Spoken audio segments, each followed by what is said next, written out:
mestre Rodrigo Aidar. Parece sempre muito elegante. Aidar, você vai tratar de um daqueles assuntos que, na minha cabeça, eu não consigo entender. A Constituição não deixa, a legislação não deixa. Para onde você olha, não pode. No entanto, os caras pegam esses textos todos que não permitem e dão um jeito de parecer que os textos permitem.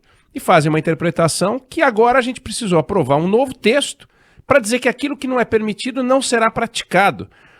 E aí? Vai continuar? Essa lei vai vingar? Ou então surgirá a interpretação de que o direito adquirido não pode ser ultrapassado por uma legislação que vem para prejudicar aquilo que...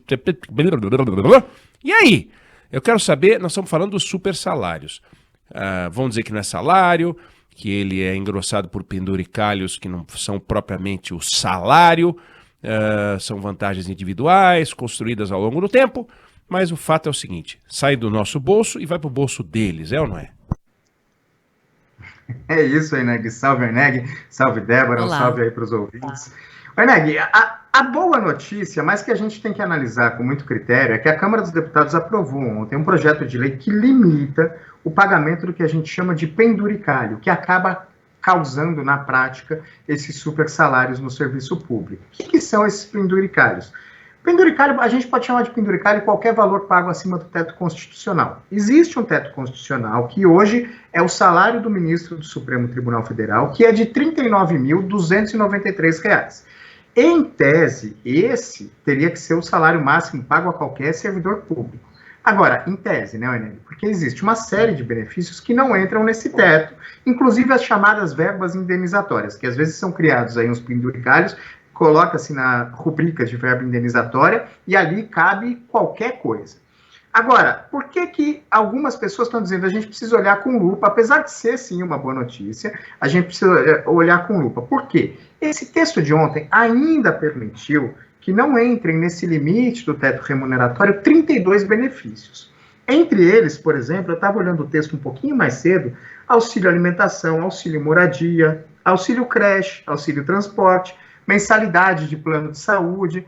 Então, vamos lá. Em todos esses casos, o valor pago pode extrapolar o teto constitucional. A boa notícia é que esse projeto, pelo menos, ele fixa limites máximos. Por exemplo, em relação ao auxílio alimentação, ele diz que nenhum auxílio alimentação pode ser pago que some mais de 3% do teto constitucional. Isso daria cerca de R$ 1.180.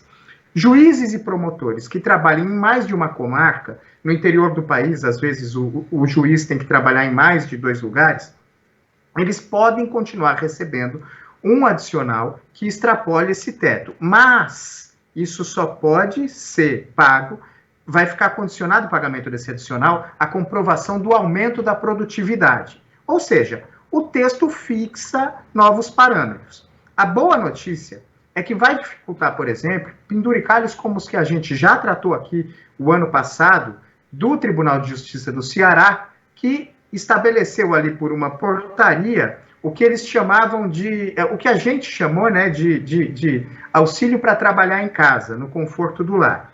Juízes que faziam parte daquele núcleo de produtividade remota tinham direito a receber 15% a mais no salário. Como na pandemia todo mundo passou a trabalhar em casa, na prática, esses 15% seria estendido para todos os juízes. O CNJ suspendeu isso lá na ocasião. A gente tem diversos outros exemplos que a gente já trouxe aqui, o Eneg, sobre isso.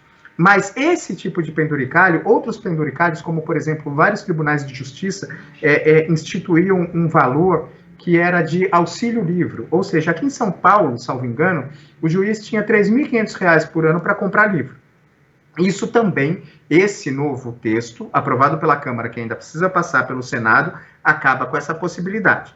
Mas, Eneg, eu lia hoje um artigo ou uma entrevista, agora não vou lembrar exatamente a fonte, do professor Carlos Ari Sanfeld, que é um advogado administrativista, ele é presidente da Sociedade Brasileira de Direito Público, e ele defendia o seguinte: em vez de ter um texto que limite os valores, estabeleça 32 penduricários, por que não se estabelece um valor máximo a ser recebido como indenização sob qualquer pretexto e sob qualquer razão. Porque aí você eliminaria a possibilidade de leis futuras burlarem essa lei que tenta tornar efetiva a regra do teto constitucional. Este texto, apesar de muito bom, fixar limites e evitar alguns penduricalhos que realmente ultrapassam o limite do razoável, ainda traz esse porém. A gente precisa olhar direito, porque ainda não é uma regra objetiva, como, por exemplo, essa proposta do professor, um valor máximo para ser recebido como indenização sob qualquer pretexto. É isso que a gente precisa ficar de olho, né? Vamos acompanhar Pensa Brasil. Nosso Rodrigo Aidar sempre atento. Brigadão. Obrigado você, Eneg. Valeu, Débora. Um abração para os nossos ouvintes aí. Valeu.